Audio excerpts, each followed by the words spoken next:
Hey, good morning. It's Dr. Nicola. And it's been a week full of, I don't even know how to describe it, but lots of things moving and shaking in my world, in my personal life, on my personal path, my spiritual path.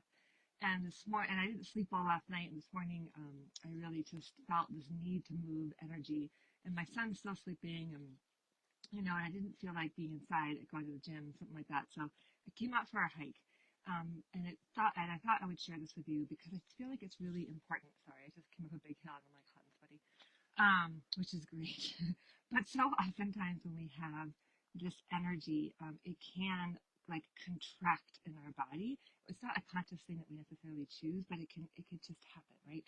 And then that contraction can translate into insomnia or, kind of difficulty sleeping, which is part of what I had last night. I woke up at 3 just with my head buzzing. And that's another way that can manifest is our head just feels really full of thoughts, and it can make it really a lot harder to drop into our body. And so I wanted to share a few really quick tricks that you can play with to help move that energy. And it's not that we want to get rid of it. It's that our tendency is to contract and protect. And so rather than contracting and protecting, how can we drop in our bodies and therefore have better or easier access to our heart? Because our heart's always here. It never goes anywhere.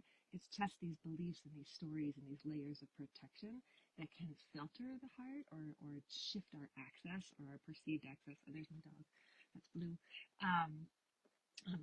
Can shift our access to or our perceived access to our heart. And so here are a couple of quick things that you can do pretty much anywhere. You can do them in your car. You can do them outside if you want. You can do them inside in your bedroom, in your bed. And the first one I want to offer you is really a couple of different breath techniques. One is called horsey breath, and it's really simple. You just take a nice deep breath in, and then when you exhale through the mouth, you let your lips flutter. So it looks like this.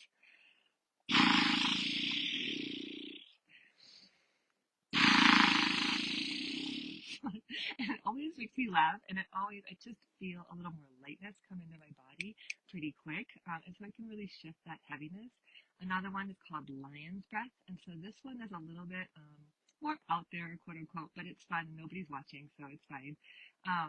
So what you're going to do is you're going to take a nice big inhale, and when you exhale, you're going to forcefully stick out your tongue and then look at your third eye, like right in between your forehead with both of your eyes.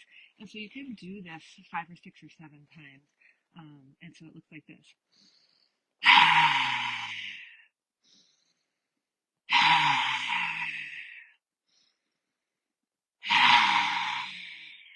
You might have seen at the end that my body kind of got into it too. These both, the horsey breath and the lion's breath, are things that you can do with your kids, little ones, you can do with other people, and you can just do on your own. And that really, it just shakes things up to use your breath and really contract the diaphragm to kind of push that old stale energy out of your being. Another technique besides breath is really just moving the body. And it could be something gentle, just some nice neck rolls, just to allow yourself to remember or remind yourself. Ooh, I hear a bunch of crinkles as I'm doing that. But to remind yourself to relax and to soften. It can be, kind of more bigger movement if you want, or just something very simple, like rolling the neck. It can also be a shake. So when in the woods, so it's appropriate. But when we see wild animals in the woods, and like a deer, and they're munching grass, and then they hear you, step on a branch or something, they tense, right? They stop.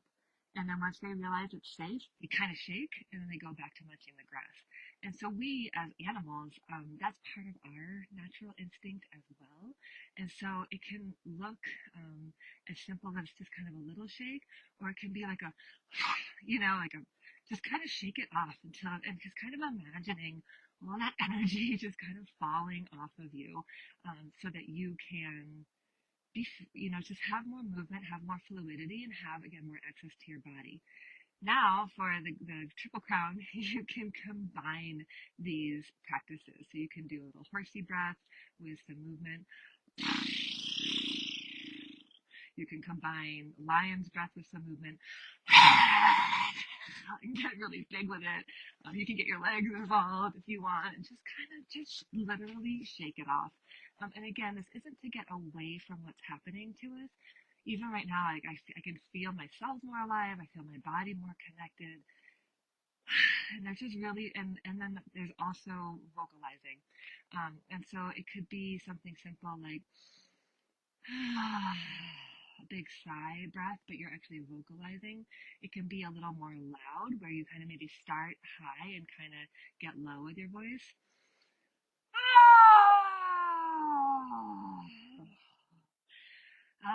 And it could just be like,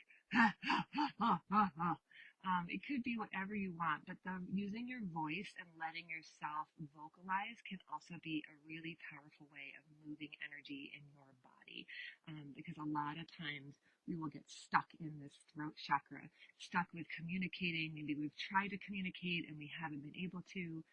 Maybe we don't know how to say what we want to say. Maybe there's a shame block that's preventing us, or a fear block from expressing ourselves.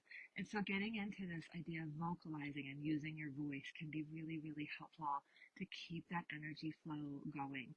I used to be really intimidated about doing that, but some of you know I've been doing some vocal coaching and lessons and actually singing, which is so far was out of my comfort zone. If my comfort zone was like here, it's like this far in.